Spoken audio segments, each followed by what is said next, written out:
Shalom, giving all praises to Yahweh Bahashim Yahushai. Double honors to the apostles and elders of Great Millstone. Yahweh Bahashim Yahushai Brakathum to the hopeful elect, man. And this is real quick through the spirit, man. This is something I've been wanting to do a video on this for a while. And I'm gonna just say this, all right, for spoiler alert, all right, because I'm going to be talking about this show on Netflix called Ozark. I finished it up a while ago, and there's one particular episode on season 1, I believe it's episode 7, where let me to break it down real quick. That's why I said spoiler alert, in case you want to watch the show, because basically this particular episode, so basically the I'll put it like this. For those of you that have seen a show called Empire, well, I believe it's Empire, or is it, or what's that show, man? It's not Empire. Oh man, what's that show called, man? But basically, it's dealing with Jake and drugs. See if I can find that real quick. And just bear with me, because this is kind of just on the slide, you know.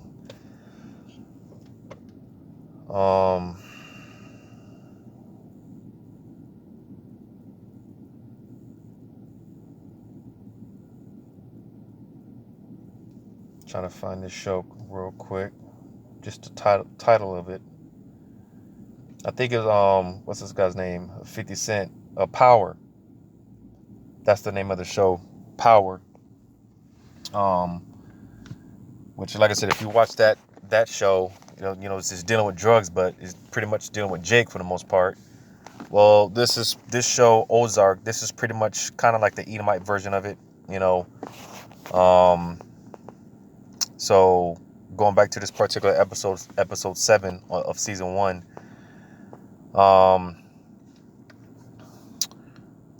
Because I'm trying not to spoil it too much, like I said, for those, if you haven't watched the show. But like I said, it's going into drugs, right? And, drug trafficking and smuggling and all that stuff. And you got this particular Edomite pastor. And you see, because this is ultimately, the apostles often say it, man, about how, the Lord calls us in to be men, being to be a man of the Lord, you have to be a man first, and one of the qualities of being a man is actually standing for something, integrity, not compromising, things along that nature. You got to stand for something, man, because if you don't, as the saying goes, you'll fall for anything, so you got to stand for something at the end of the day. That's pretty much what Yahweh Shema Shai is training us up to be, man. Standing up ultimately for him and, this truth, wisdom, knowledge, and understanding, Matter of fact, real quick, I'm going to go to this in Hebrews chapter 4.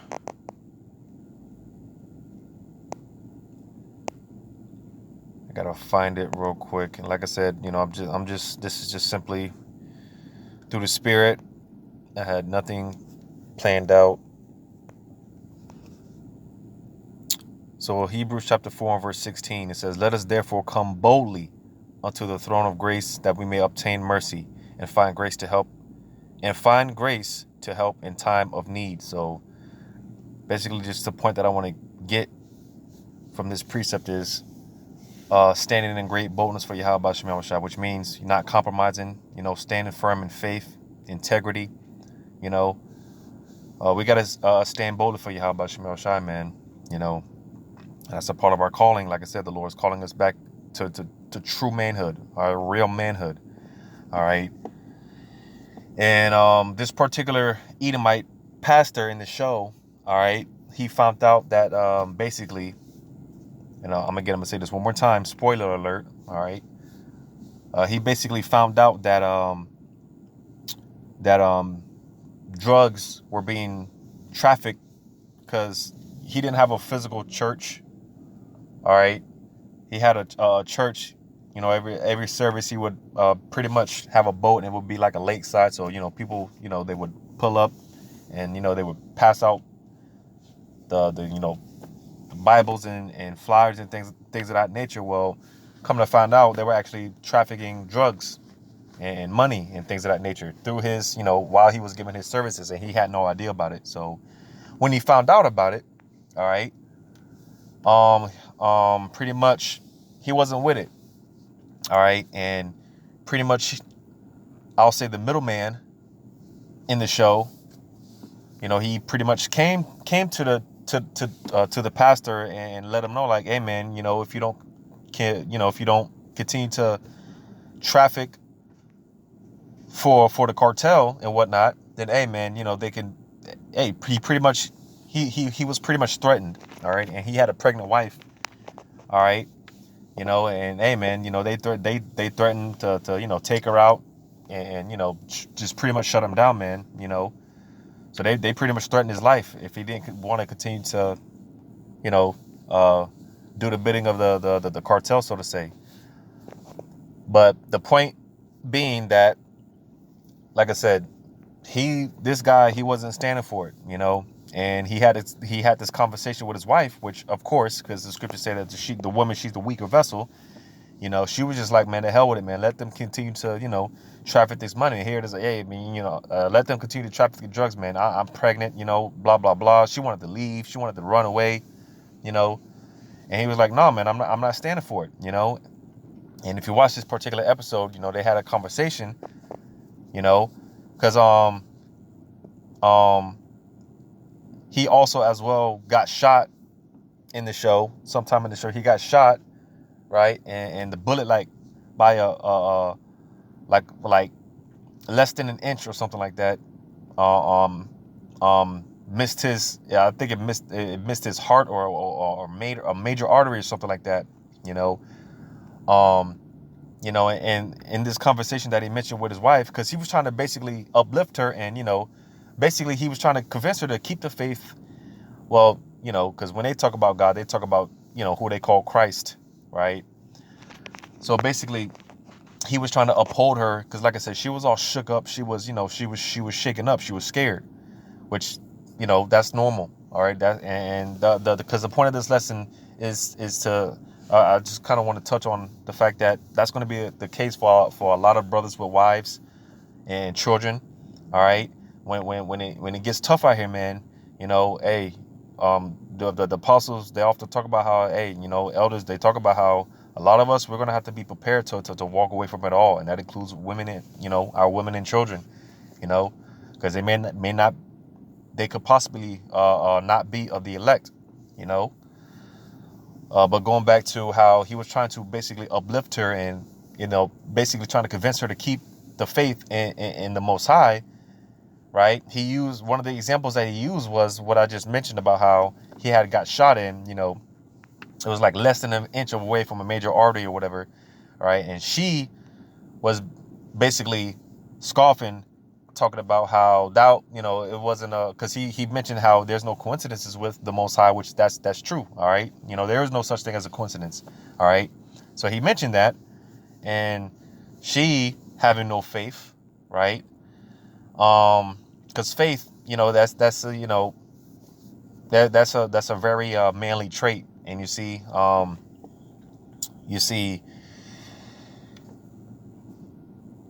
what's promoted in the society, going into how a man is supposed to be, it's completely contrary to the ways of Yahweh Shema Shai. This is why we have to be taught over it again. This is why we have to be born again. That's why I said we're coming back into true manhood, real manhood. All right. But this society teaches, it basically effeminizes men. All right, especially the Israelite men, but men in general, all right, which when you break it down, being effeminate, man, it basically goes back to no faith or a lack of faith, all right, which, like I said, This is why, well, let me not jump the gun because I do want to bring that example out. But nevertheless, like I said, when he mentioned about of the fact about how, when he used that example of how he got shot and, he could have died, she was, because she has no faith, she says something along the lines of how it wasn't an act of God. It's basically the kid that shot him had poor aim. That's pretty much what she said. And just the when you watch the show, man, just the look on his face, the look on his face, like, what, man, because like I said, that's how it's gonna come down to that for a lot of us, for a lot of brothers that have wives and children, because hey, the for the most part, these women, they're faithless, man. And it just made me think about this. But matter of fact, before I get done, let me get this about Lot's wife. All right, because again, this is going to be the example for, or excuse me, this is going to be the case for a lot of us. Because a lot of our women, the majority of our women, they have too many attachments to the society, right? They're comfortable, all right, and when it gets uncomfortable, you see, they don't know how to deal with that. They don't know how to handle that pressure for the most part. That's why I quoted about the scripture that talks about how the women, they're the weaker vessel, all right. You see, because ultimately, man, it's going to come down to a thing of being a survivalist, man. I did a video not too long ago, a couple of weeks ago, going into Revelation 13, 16, and 17 about where it talks about the buying and selling. You see, because right now you have the everyone's comfortable with just going to the grocery store, and this is part of why a lot of women, majority of women, believe they don't need a man, because they can just go to the store. They don't have to hunt for food, and things of that nature. They don't have to go out in the wilderness and things like that. You can just go to the store and buy whatever you need. But you see, the days are going to come where all that's going to be done away with. And you see, this is what we're being built up for. That time where, hey, a lot of us, we're going to be turned into survivalists, man. A lot of us, hey, we're going to be put in positions to where we're going to have to go out here and get it. Somehow, way, shape, form, or fashion. And I'm not talking about it like, in wickedness. I'm saying like I said, just going out there, and or some cases, we may have to hunt or whatever the case may be. You see, so those days are coming back. All right, like I said, the days of buying and selling where you don't have the freedom to just go out and just purchase what you need, but you're gonna have to actually go out here and scavenge and look around and stuff like that. Those days are coming back. All right. And like I said, being that women, they're used to being comfortable. They like being comfortable, right? But like I said, when the Lord takes all that away, makes things uncomfortable, right? Hey, a lot of women, this is why a lot of women are going to end up getting karagmaed, all right? They're going to take the karagma, right? A lot of them are going to be willingly going down to the camps to never be heard of again, to never be seen of again, right? Because they're used to being comfortable, all right? But I'm gonna read this in Genesis 19.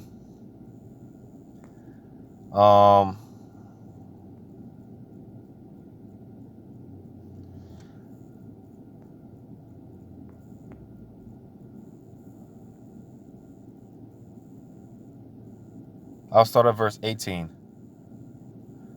Matter of fact, I'll read up a little bit. So obviously this is when the Lord was about to destroy Sodom and Gomorrah, right? Genesis 19:12, it says, "And the men said unto Lot, Hast thou here any besides, son-in-law, and thy sons and thy daughters, and whatsoever thou hast in the city, bring them out of this place. For we will destroy this place, because the cry of them is waxing great before the face of the Lord, and the Lord hath sent us to destroy it. And Lot went out and spake unto his sons-in-law, which married his daughters, and said, Up, get you out of this place, for the Lord will destroy this city. But he seemed as one that mocked unto his sons-in-law." They pretty much, and this is why the scriptures talk about how basically we come in that spirit of Lot, All right, we're vexed every single day. All right, due to the filthy conversations and the wickedness, the abominations that's going on. All right, and we're trying to tell our people that, hey, man, this place is going to be destroyed. But what our own people do? All right, because it's mainly our own people. All right, and especially, these women, man. When we try to tell them about these things, what do? They talk shit, laugh, scorn, so on and so forth. That's why, hey, the scripture said we're counted as fools for Hamashiach, man. It is what it is. All right. I was just meditating on this earlier, man, about how, hey, man, our time is coming, man. All right. The Lord's not going to suffer his men, all right, his saints to be just a laughing stock for too much longer, man. And this is why, hey, the men of the Lord are going to be precious in that day, man. And, this also made me think about things like Isaiah 4:1, right? When the Lord does flip things upside down and, and basically we're going to have to become a survivalist out here, right? And being that, women, you should see the modern woman today, man, especially these westernized women, they don't know how to cook. They can't do shit. And a lot of them are going to be asked out because when you read Isaiah 4:1, and it talks about how 7 women shall take hold of one man in that day, and they shall say, we shall wear our own clothing, and we shall eat our own food. Let me get it real quick. I don't want to butcher it too much. Isaiah 4:1. And in that day 7 women shall take hold of one man, saying, we will eat our own bread and wear our own apparel. Only let us be called by thy name to take away our reproach. So basically in that day, hey, because like I said, a lot of women are going to be asked out because they, it's unfortunate, but hey, a lot of women, and the word woman alone goes back to being a female servant. And a lot of these women, they have just completely gone left. They're just completely worthless, man. They're too far gone in this Miss Independent, I could do battle by myself, to the point where, like I said, they're useless, man. And like I said, it's unfortunate and it's a sad case, but a lot of these women, the majority of these women, they're useless. They can't cook, they can't sew, they can't do anything, So a lot of them are going to be asked out in that day. When we go back to, the time of, being a survivalist, going out there hunting, getting what you need and getting supplies and things of that nature, Makes me think about a lot of these movies like Days Gone. What's that? Not movies. That game. But basically, these post-apocalyptic games, where you're playing a character and you have to look for certain supplies and things of that nature. That's coming. That's coming to America. All right, you have to go out and look for supplies and food and things of that nature. That's coming to America. All right. And like I said, hey, for the most part, majority of these women, they're not going to be able to handle that type of environment. So this is why, like I said, a man of the Lord, he's going to be precious because, hey, men, for the most part, men know how to go out there and grind. Men know how to go out there and get it. All right, this was, the very society. I believe that what's this guy, Kevin Samuels, man. He says this pretty often, which I'm pretty sure he got this from the apostles because going into this whole red pill, blue pill movement, and this masculine energy, all right, that's been pushed for the past couple of years. The apostles been talking about this stuff. So a lot of these guys like Kevin Samuels and Coach Greg Adams, a lot of them watch the apostles, man, because they've been pushing that type of energy. All right, but nevertheless, yeah, man, those days are coming back. All right, and hey, this is why we're gonna have the spirit of Yahweh Shema Shai, to be with us, man. Where was that? I'm going to go back to Genesis chapter 19. All right. Because you see, the problem with our people, man, and especially our women, they have to see it to believe it. When like I said, going back to faith, which is the substance of seeing, which is the substance of believing without seeing. All right. We don't need to have physical proof. We just know that the Lord is going to take care of us somehow, shape, form, or fashion. He's going to provide a way. All right. And that's, like I said, that's a manly trait. All right, that's a man's trait, a real man's trait. All right. So going back to Genesis 19, verse 15, it says, and when the morning arose, then the angels hastened Lot, saying, arise, take thy wife and thy 2 daughters, which are here, lest thou be consumed in the iniquity of the city. So notice how I didn't mention the sons-in-law, right? Because they talk shit, It says, and while he lingered, the men laid hold upon his hand and upon the hand of his wife, and upon the hand of his 2 daughters, the Lord being merciful unto him, and they brought him forth and set him without the city. Because, hey, they're pretty much taking their sweet ass time. Then, damn nearly got grabbed up, man. And yoked out of there, man. Because, you can't be in the spirit, especially when it comes to this thing of ours, man. You can't be what's the word, stagnant. You can't be you can't be lazy. You can't be a sluggard, man. I was just telling myself earlier today about how, because pretty much, man, and I'm sure other brothers can attest, man. All I've been doing is work, work. Through the spirit, I'm able to push out videos every day, but all I do is work. And I was telling myself, man, about how, hey, man, because this ain't the time to chill, man. This isn't the time to relax. There's things that need to be done, on a sense of taking care of my outside needs and things that I need and whatnot, but on a spiritual level as well, man. As the scriptures say, that the harvest is plenty, but the laborers are few. So concerning this truth, there's things that need to be done as well. So there's just no time to rest. There's no time to play. I pretty much had my father always instilled that work hard, play later. He pretty much installed that spirit in me. Work now and play later. Business first, man. I pretty much always had that spirit on me. But verse 17 says, and it came to pass when they had brought them forth abroad, that he said, escape for thy life, look not behind thee, neither stay thou in all the plain, escape to the mountain lest thou be consumed. So, hey, we don't have time to hey, when they come through with the martial law troops, all right, when it gets chaotic out here, we're not gonna have time to look back. Like I said, a lot of us are gonna have to walk away from our homes. All right, we're gonna have to leave cars behind. We're just gonna have to run. Whatever we have on us, that's all that we're gonna have. All right, you think when Jacob's trouble cracks off, you're gonna be able to go back to the crib and grab a few things. Nah, man, a lot of us, we're just gonna have to run. We're just gonna have to escape for our life, man. But you see, like I said, if you don't have too many attachments, it's gonna be easy for you. It's gonna be easier for you to not look back. So that's why it's good to not have too many attachments. It's good to not be lazy and comfortable or stagnant. It's good not to be comfortable. All right, because a lot of people, hey, they're comfortable, and a lot of these women, hey, they're even more comfortable, because this whole society is based off of woman worship. Everything is in the convenience for these women. So for sure, they're damn sure comfortable. All right, so then, with that being said, they're not gonna want to let these things go. It says, and Lot said unto them, oh, not so, my Lord. Behold, now thy servant hath found grace in thy sight, and thou hast magnified thy mercy, which thou hast showed unto me in saving my life, and I can not escape to the mountain, lest some evil take me and die. You see? So, hey, like I said, we don't have time to, look back, man. We don't have time. We're not gonna have time to go back to the crib and grab a few things. Hey, you might get caught up in between two martial law tanks or whatever the case may be, man. You might get caught, and the scriptures talk about the scriptures talk about,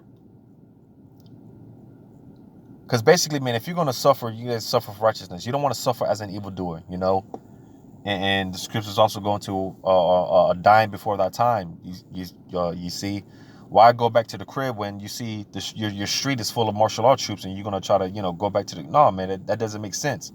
You could bring judgment upon yourself, man. So it would, like I said, man, it would just be wise, just get the hell out of Dodge, man. Get the hell out of there.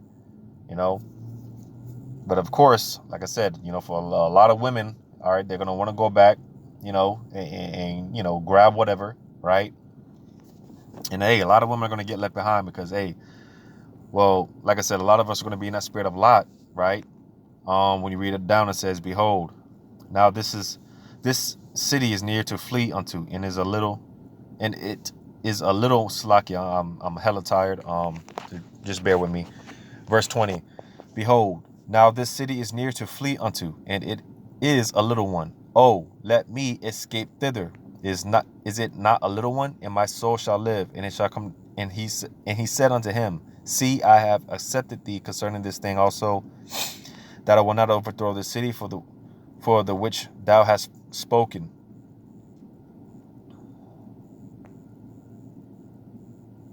Just to get to the point, verse 24, it says, Then the Lord rained upon Sodom and upon Gomorrah brimstone and fire from the Lord out of heaven, and he overthrew those cities and all the plain and all the inhabitants of the cities and that which grew upon the ground.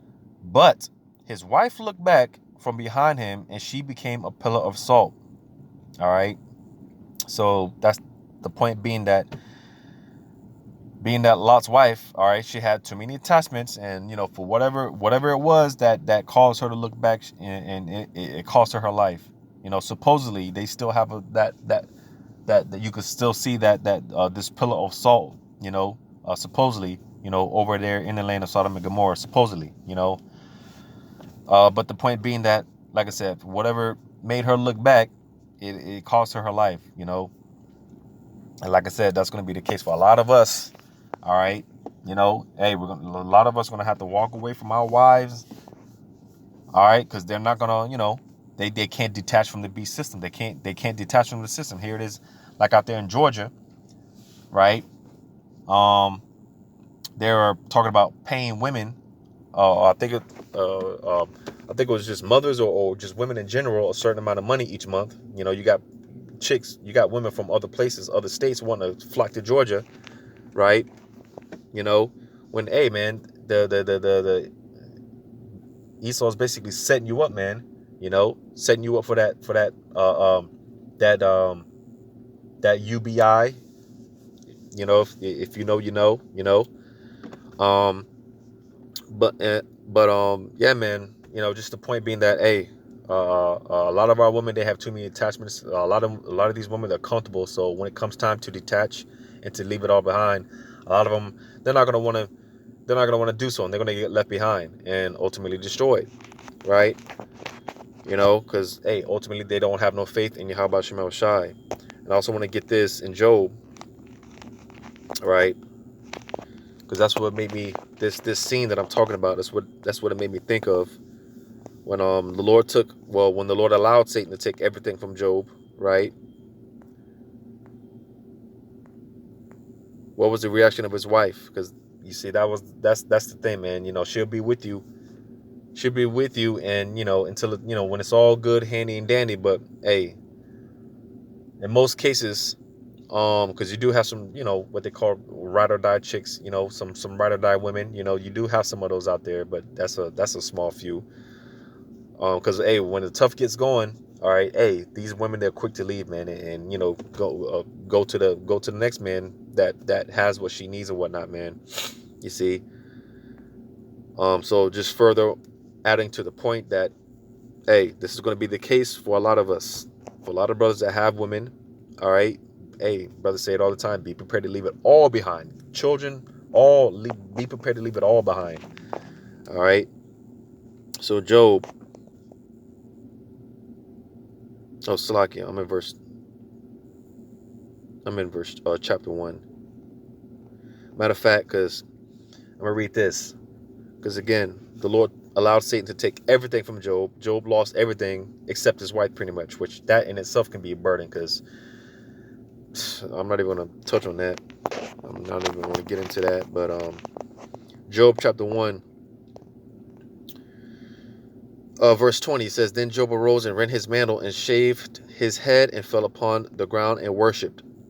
And you see, seeing something like that, right? Because all the hell Job was catching, his friends, they thought he was crazy, man. Because here it is. Oh, I'm sorry. That was King David. King David, when he committed adultery, what was it, Bathsheba, if I'm not mistaken. He got her pregnant, right? David, he was supposed to be put to death, but the Lord showed him mercy. But nevertheless, he ended up taking the spirit from the child. All right. But during that process, because when the baby was born, when King David, when the baby was born with the woman that he committed adultery with, it wasn't looking good. Pretty much the child was in hospice basically, so it wasn't looking good. And during that whole time, King David, he was mourning. I'm sure he was hurt. He was praying that the Lord showed the kid mercy, right? But the Lord ended up taking his spirit, taking the child's spirit. All right. And after that, because like I said, during the whole process, King David, he wasn't eating, he wasn't, he was hurt, he was a mourning. All right. And everyone seen him, and they were like, damn, I don't know what we can do for him, but when the Lord took the spirit from the child, all right, King David, he got up, he started eating, it was almost like nothing happened. And his friends were looking like, well, what the hell is this? They thought he was, they thought he was kind of crazy. Here it is, the child, is about to die and whatnot, and he was mourning. And when the Lord took the child, he just got up like it was nothing. If you could visualize the seeing that, all right, they were like, well, what the hell is this? Because hey, King David, he knew, he knew it was all the will of the Lord, and whatever the will of the Lord be, so be it. And that's what the Lord is building us up to. You see, he's building us up to hey, whatever the will of the Lord, so be it, man. It is what it is. Because hey, like King David, he knew that he knew the child was good. That the child was in the spiritual realm. He's good. So there's nothing to worry about. That's the thing. Whenever you lose a loved one or something like that, yeah, it might hurt because we're in the flesh, but hey, they're good, man. They're straight. The scriptures say even the wicked, when they so-called die and go to the spiritual realm, they're at rest, man. So hey, because I was gonna say, if we do lose women and children in the society, we do lose loved ones, we know that they're good. They're in the spiritual realm, all right, and we know that we're gonna see them again. So I'm not gonna say it's no big deal because, like I said, we're in the flesh and it hurts, but it's no big deal. We'll see them again. We'll receive them again. All right, and when we do receive them, they're gonna be in their right mind. And actually, Job is an example of that, because Job lost his kids. All right, but when you read the last chapter, it talks about how. Let me go there real quick. Job lost his kids. Basically, Job, he received a double. He had double than what he had when he first started out. But he saw his kids again, and that's comfort. That's comforting. So Job 42.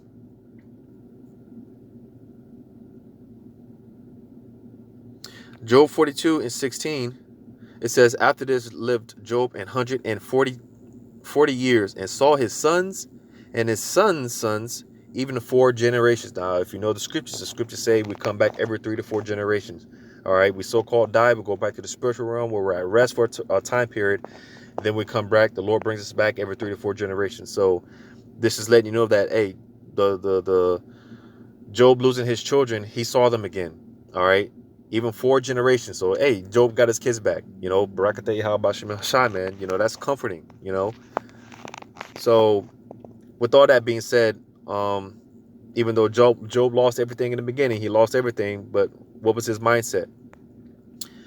Job 1 and 20 again, it says, then Job arose and rent his mantle and shaved his head and fell down upon the ground and worshipped. All right, yeah, because again, we know when the Lord, whenever he brings calamity upon us, it's for a reason. It's not the Lord's not just picking on us and just being some mean, cruel, unjust power. No, man, it's for a reason. All right, we may not understand that reason in a lot of cases, but hey, we know that it's for our betterment. We understand that it's for our betterment. All right, because hey, I've been telling myself from time to time, man, and I'm sure brothers can attest that when everything is all good, I know me personally, I get a little worried because it's not supposed to be everything is not supposed to be all good. You better question, pray or something. All right, because hey, if the Lord is dealing with you, then hey, he's gonna be putting you through all type of adversity, man. And again, it's not to pick on us or anything like that, but the Lord is building us up. All right, he's making us numb. He's bringing us back into real manhood. As I said earlier, he's dealing with us as son. He's chastening us. All right, so a lot of times, and it's easier said than done, of course, but a lot of times when the Lord, like I said, when he brings things upon us, hey, a lot of us, hey, we pray, man. We just pray that there's a quote brothers sometimes quote it by this guy Bruce Lee, which he was a Jake, about basically when that adversity comes, you don't want to pray for it to go away. You just want to pray that the Lord gives you the strength to bear it, to endure it. All right. Because again, we know that this is the Lord strengthening us. He's purging us. All right. And he's giving us, he's putting us in a mind frame to where we are going to be able to withstand boldly, as I read before, before Yahweh Shema Shai. All right. Because, hey, the time is going to come where, like I said, we're going to have to make a choice, man. We're going to have to make a decision. All right. It's going to come down to a decision of selling ourselves out or standing firm in our faith and in our integrity in Yahweh Shema Shai. It's going to come down to that. All right. So this is what the Lord is preparing us for. This is what the Lord is building us up for. All right. And hey, part of our test is going to be our women and our children. That's going to be a test for some of us. All right. But hey, even in the case that, we lose everything. And this is why we ought to pray to have the spirit of our forefathers, such as Job. Right. Because what was his mindset? When you read verse 21, it says, and it said, naked came I out of my mother's womb, and naked shall I return thither. The Lord gave, and the Lord hath taken away. Blessed be the name of Yahweh. So, hey, the Lord giveth, and he taketh away. Like I said, whatever we gain, then barakatah Yahweh b'Shem Yahushai. Whatever we lose, barakatah Yahweh b'Shem Yahushai. All right. And it says, in all this, Job sinned not, nor charged the Most High foolishly. So you see, the Lord held on to his integrity. He didn't curse the Most High, man. All right. But the point I wanted to get is going into his wife. All right. Because, again, here it is. Job is standing firm in his integrity in the Lord. Right. Job chapter 2,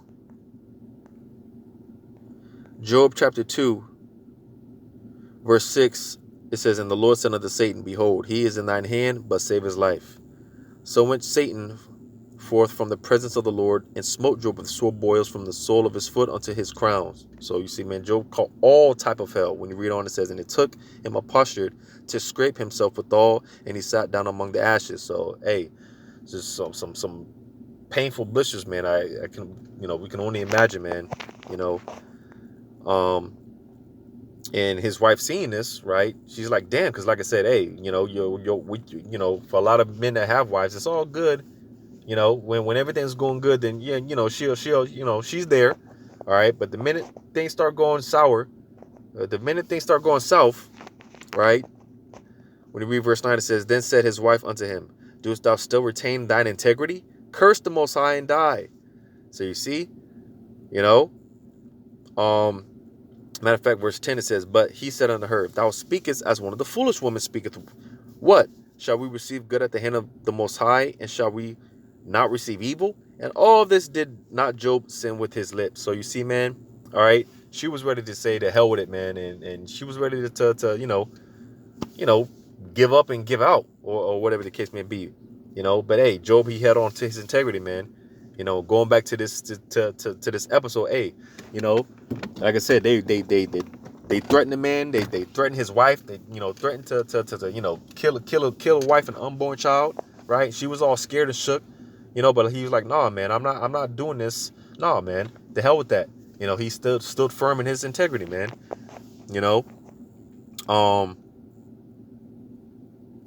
There was another precept that came to my mind, but it had just slipped. Because matter of fact, let me read this.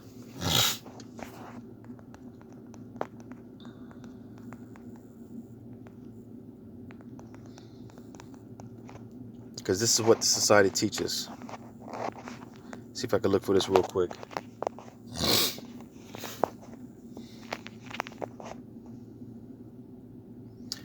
Proverbs chapter 31, and you see, again, this is part of coming back to our manhood, all right? Because, a real man, he doesn't bow down to any woman, all right? Proverbs 31, verse 3, give not thy strength unto women, nor thy ways to that which destroyeth kings, all right? Because, hey, the scriptures also talk about how, many men have gone out of their wits for the love of women, man, because, they've given their strength under women, right? You know, and a lot of these so-called men, they're compromised. All right, they're wrapped around the finger of the women. All right, and again, part of this coming back into the real manhood, we don't give our strength under these women, man. All right, because they will take advantage of you. They will roll all over you, man. You know, so hey, just imagine, because that's going to be the case for some dudes, believe it or not, man. They're going to end up taking the Vanessa, all right, because of the woman threatening to leave and take the kids and put them on child support and all these other things, man.